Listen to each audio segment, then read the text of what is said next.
say, Attorney Ricky, can we look forward? We now have senators, no? Kalahati yata PDD, no?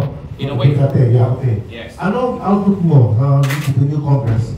Ano mangyayari sa impeachment ni Sara Duterte? Ano mangyayari sa mga katilusyo? What do you think will happen? Kasi ang mangyayari dyan, I think the senator are judges also, di ba? Yes. So when they hear the impeachment case of the Vice President, they'll have to make a vote, right? Yeah. They have a reaction. Thank you. Well, very briefly, I said two things about this issue of impeachment. First, okay, itong particular impeachment na ito na ginawa nitong outgoing Congress, nirefer na nila yan sa Senate on February 5. Unahin na natin yung statement ni Tommy Chanco. Siya na mismo ang nagsasabi. Maraming mga congressmen, marami yan sa kanila. Pumilit na sila sa impeachment dahil sa suhol. Pangako, nagkakaroon sila ng maraming kwarta. Ibigay ng national government doon sa mga soft projects or whatever infrastructure projects to promise. That's why many congressmen pumirma ng impeachment. So, was it really based on public interest na kanila ipinirmahan yung impeachment na yan? Kung may suhol yan, it was not really the own volition of the congressman. So, tainted, fruit of poisonous tree yan, impeachment na yan. Now, kaya nga ako nananawagan sa mga outgoing senators.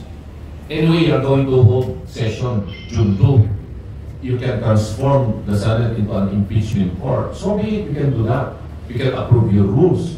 But I think the best thing that you have to do now is dismiss the case outright. Dismiss na yan for the sake of the nation and the people. Kasi, ano na klaro na hindi talaga totoong impeachment yung isinampa kay VP Sara. No? And I don't know if they have still the numbers, itong outgoing Senate, maybe they cannot get 16 senators to convict VP Sara. At hindi nila matatapos yan. June 2, maybe they are going to hold session until June 15. They are going to approve first the impeachment rules, and then magpapadala ng summon kay VP Sara, 10 days yan ibibigay. Then, hindi pa nakakasagot si VP Inday Sara, wala na. Mag-a-adjourn na itong old Congress, itong 19th Congress, and then wait for the new Congress. And the new Congress will convene only on the 4th Monday of July. That is when you can say na ma-organize ang Senado at ang Kongreso. So it is only during that time na i-revive nila itong impeachment, kung i-revive nila.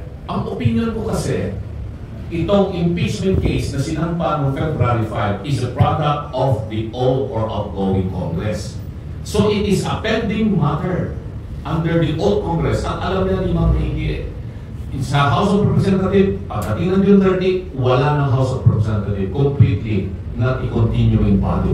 Sa Senate, kasi may naiiwang naming dalawang senador, base doon sa mga decision ng Supreme Court, starting in the case of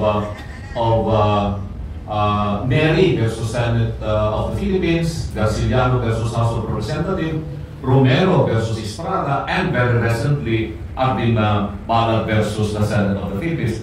Sinabi ng Supreme Court, the Senate is a continuing body, despite the fact that there are only 12 senators that will be left in every Congress. But all pending matters in the Senate cannot be continued. It will be optional for the new Senate to take cognizance of all pending matters as if filed for the first time. So yun ang rule. Kaya pag may nakapending na bill sa Senate, i-refile mo uli yan.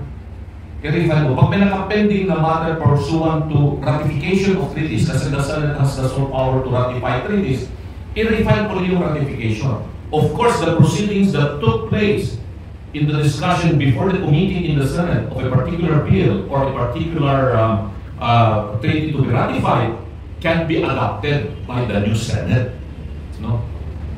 Impeachment is also a matter that is pending.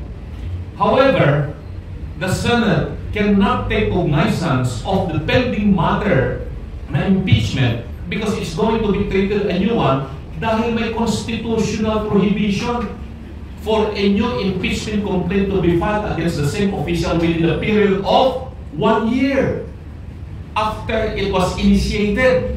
Nakalagay doon sa provision po ng Constitution natin. So hindi pwedeng bigyan ng Senado itong pararating na Senado, this new Congress Senate that will be convened on the 4th Monday of July, to take cognizance of an impeachment case that was filed and referred to noong February 5. It will violate the 1-year prohibition. Kaya pinakamagandang gawin ng Senado ngayon, itong old Senate or the outgoing Senate, from June 2 to June 15, kung yan po yung schedule na kanilang session days, dismissin na nila itong impeachment case. Maghintay na lamang po sila ng another 1 year kung gusto nilang i-impeach si VP Sara at file nila after February 5. Yun ang aking take po dyan. Yung issue ng impeachment kasi, maraming interpretasyon, maraming kampihan, political. Simply political. What I'd like to present is a practical view. Dahil yun, wala nang interpretation yun. Pagka nagkaroon ng destabilization, pag nagkaroon ng pag-aalinlangan, ang negosyante, hindi makapagplano. Uutang ka ba o hindi? Papatayo ka ba ng bagong pabrika o hindi? Yung ano mangyari sa building, sa mga bahay na ginagawa, sa mga ang daming mga pending, nasa plano pa lang. Pero pagka hindi maliwanag yung political situation, yung stability, yung reliability, ano bang patakaran ng gobyerno? Pabago-bago ba yan? Linggo-linggo, buwan-buwan, taon-taon, pag meron bang ganyang klaseng pagbabago? Magulo po yan. Pagka nagkaroon ng gulo, ang number 1 biktima ay yung mga namamasukan. Dahil kayo una matatanggal, kayo una mariretrench, kayo una magkakaroon ng shortened work days, di ba? So, ito ang ayoko makita. Yung mga sitting officials come and go. Your jobs have to have security. Your families have to have security. And the minute they keep talking about war, the minute they talk about preparing for war, preparing for this, they talk about impeachment, hindi na pag-uusapan itong eleksyon na to, ilan na nagsalita tungkol sa gutom, doon sa mga walang maasahan sa ospital. Itong mga problema ng infrastruktura, problema ng masasakyan, yung public transport, etc. Ang dami-dami mga issue, hindi na pinag-usapan. Ito po ang aking kinakatakutan. The politicians are going to survive, or are going to fail, or are going to be obliterated, whatever it is. Pero paano yung tao? Yung tao, yun lang inaasahan niya.